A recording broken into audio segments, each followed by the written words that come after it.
Assalamualaikum warahmatullahi wabarakatuh. Kami dari kelompok 13 ingin mempresentasikan tentang konflik Libya tahun 2011. Libya merupakan sebuah negara bekas wilayah kekuasaan Turki Utsmani yang terletak di Afrika Utara.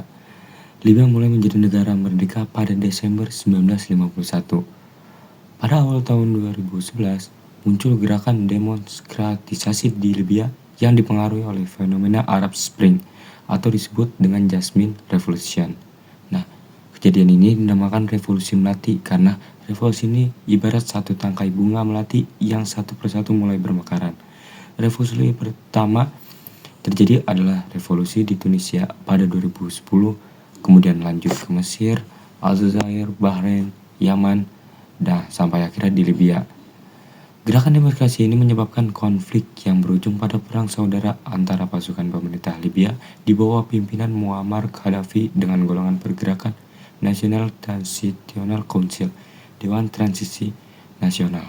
Nah, selanjutnya masuk ke latar belakang konflik di Libya.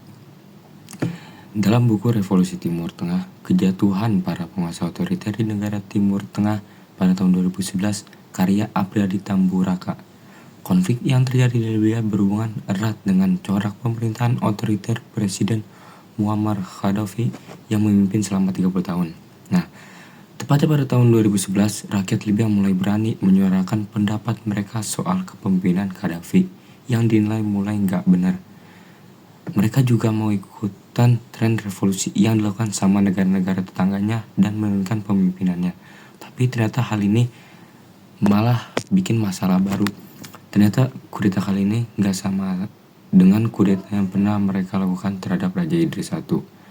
Kalau dulu semua rakyat satu suara mendukung penurunan kepemimpinan itu, kali ini suara rakyat terbagi menjadi dua karena ternyata masih banyak yang mendukung keotoriteran Gaddafi.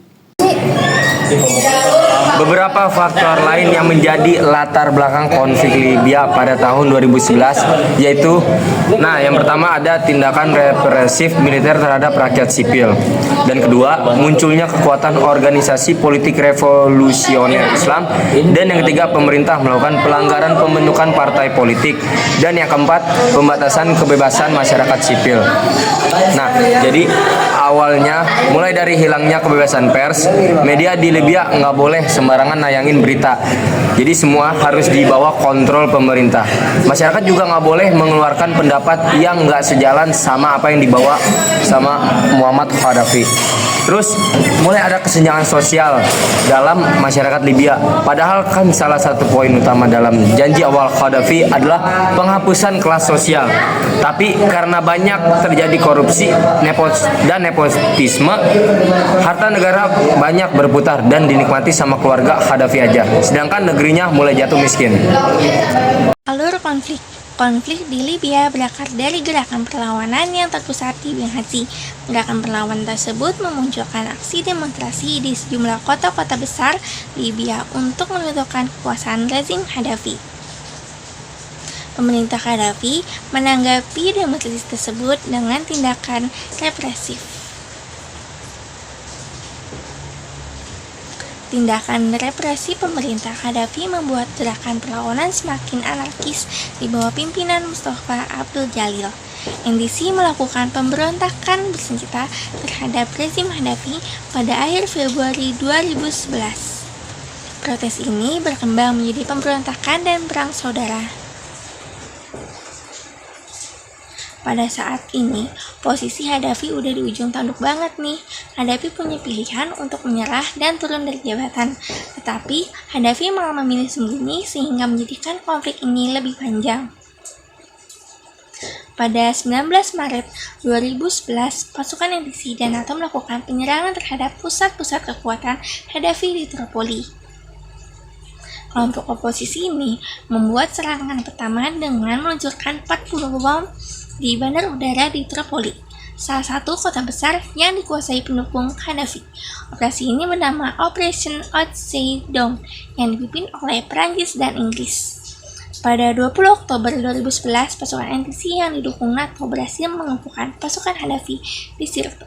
Dalam penyerangan tersebut, Gaddafi tewas dengan luka tembak di kepala. Pada saat itu, Mahkamah Kriminal Internasional udah ikut mengeluarkan perintah penangkapan Gaddafi, yang artinya Gaddafi udah benar-benar jadi buronan internasional. Ada kabar-kabar bahwa Gaddafi sembunyi di Sirte, kota asalnya. Kubu oposisi pun cabut ke sana dan mengepung kota itu dari tanggal 2 Oktober 2011. Gaddafi enggak juga menyerahkan diri. Perang di Sirte pun pecah dan perang ini terjadi selama 2 minggu. Sampai akhirnya Gaddafi ditemukan dan ditembak hingga tewas pada 20 Oktober 2011.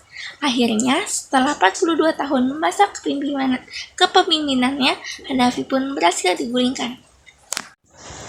Dampak konflik Libya. Yang pertama, munculnya ribuan korban jiwa dari masyarakat sipil. Yang kedua, adanya konflik antar golongan yang merebut kekuasaan pasca kejatuhan Gaddafi. Yang ketiga, instabilitas harga minyak dunia. Selanjutnya, nah ini dia nih, Muammar al-Gaddafi. Dia yang menjadi penyebab utama peperangan saudara di Libya. Dan ini adalah Mustafa Abdul Jalil, yaitu politikus Libya yang menjadi ketua Dewan Transisi Nasional dari 5 Maret 2011 sampai pembubarannya pada 8 Agustus 2012. Posisi ini berarti dia secara de facto adalah kepala negara selama periode transisi setelah jatuhnya pemerintahan Muammar al-Gaddafi pada Perang Saudara Libya dan sampai penyerahan kekuasaan kepada Kongres Nasional Umum. Di foto sebelah kiri, kita bisa lihat kalau tentara sedang bersiap untuk berperang. Di foto sebelah kanan kita bisa lihat pengunjuk rasa anti pemerintah di Benghazi.